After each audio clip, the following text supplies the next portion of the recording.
Bismillahirrahmanirrahim. Assalamualaikum warahmatullahi wabarakatuh.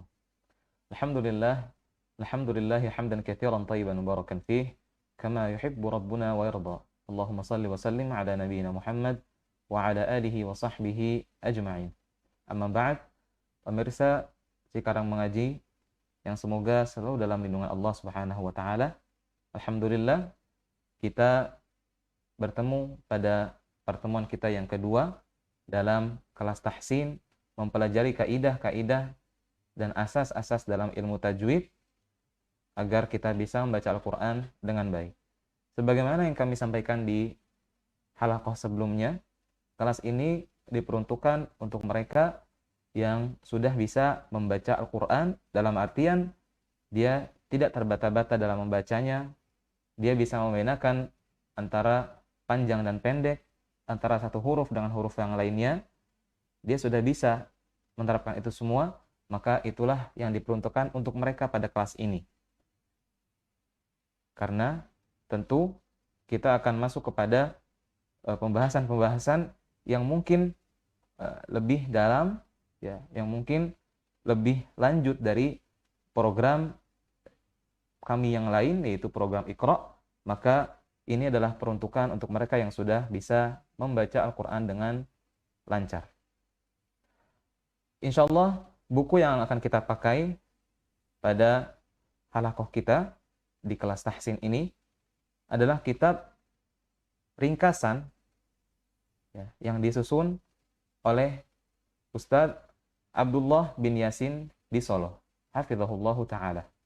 Beliau meringkas kitab yang sudah sangat masyhur di kalangan kita, yaitu kitab Metode Imam Syafi'i, Ilmu Tajwid Praktis, yang disusun oleh dan ditulis oleh Ustadz Abu Ya'la Qurnaidi dan Ustadz Nizar Sa'ad Jabal, hafizahumullahu ta'ala, wa nafa'allahu bihimul umamul islamiyah. Al-umamul islamiyah. Maka kitab ini yang akan menjadi panduan kita pada halaqah-halaqah selanjutnya.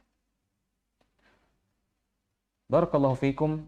Sekarang kita masuk ke materi kita yang pertama, yaitu makharijul huruf. Materi kita yang pertama adalah bab makharijul huruf atau tempat-tempat keluarnya huruf dan sifat-sifatnya. Tentu yang kita akan bahas pertama kali ini adalah tempat keluar sebuah huruf secara umum. Secara garis besar, tempat keluarnya huruf adalah yang akan kita bahas pada halaqah kali ini. Baik. Secara garis besar, tempat keluarnya huruf ada 5. Tempat keluarnya huruf ada 5.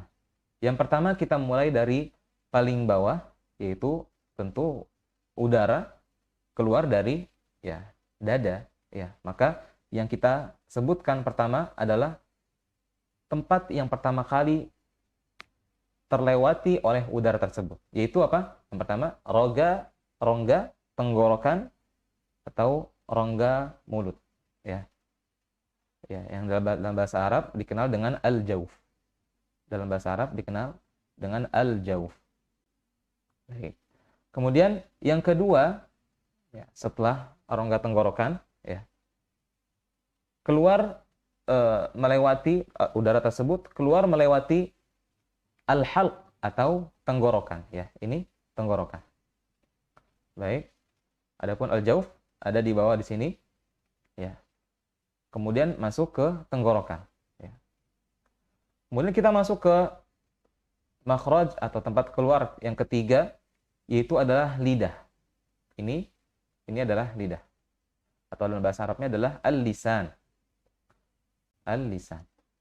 Kemudian makhraj yang keempat, ya, secara garis besar adalah bibir. Ya, kita maju lagi ke bibir. Kemudian terakhir, makhraj huruf yang terakhir secara garis besar adalah rongga hidung atau bahasa Arabnya al-khayshum. Ini adalah rongga hidung. Baik. Itu adalah makhraj ya tempat keluar sebuah huruf secara garis besar.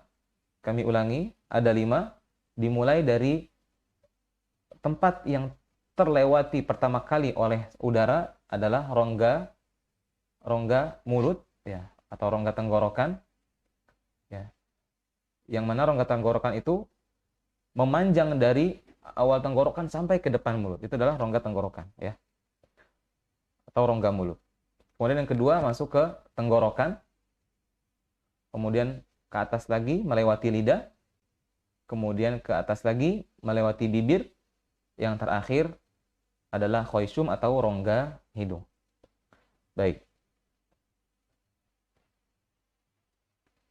Kemudian di sini, ya, ada sesuatu, ya, poin yang digarisbawahi oleh penulis, ya, yaitu bahwa setiap huruf, ya, setiap huruf atau setiap makhraj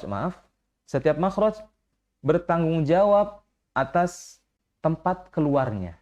Setiap tempat keluar atau makhraj itu bertanggung jawab atas huruf yang keluar darinya. Maksudnya, kalau ada huruf yang keluar dari lidah, maka bibir tidak perlu ikut andil, tidak perlu bekerja. Contohnya, penulis mengucapkan pengucapan huruf sya. Huruf sya, beliau mengatakan salah satu kesalahannya adalah dengan memajukan bibir. Contohnya, minasya. Nah, memajukan bibir ini adalah kesalahan. Mengapa? Karena nanti kita akan bahas huruf shin keluar dari lidah. Maka tidak perlu memajukan bibir karena bibir bukan tempat keluarnya. Baik. Kemudian juga contohnya dengan huruf to, ya. Mengucapkan huruf to kita sering ketemukan dengan memajukan bibir. Contohnya minasyaito, ya. Ini keliru karena huruf to keluar dari lidah. Nanti kita akan bahas secara rinci dan bukan dari bibir. Maka tidak perlu memajukan bibir. Baik. Ya, itulah materi yang kita pelajari pada pertemuan pertama kali ini. Maka diharapkan pemirsa bisa menarik garis besar dan memberikan atau mendapatkan gambaran dari makhraj huruf atau makhraj huruf, tempat keluarnya huruf secara garis besar. Ya, kami ulangi, ada 5.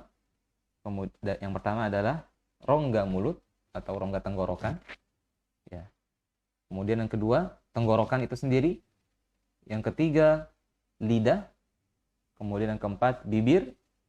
Yang kelima, rongga hidung atau al-khoisyum. Baik, itu yang kita bisa pelajari pada kesempatan hari ini. Semoga bisa difahami yang benar dari Allah Subhanahu wa taala dan yang salah dari kami dan syaitan.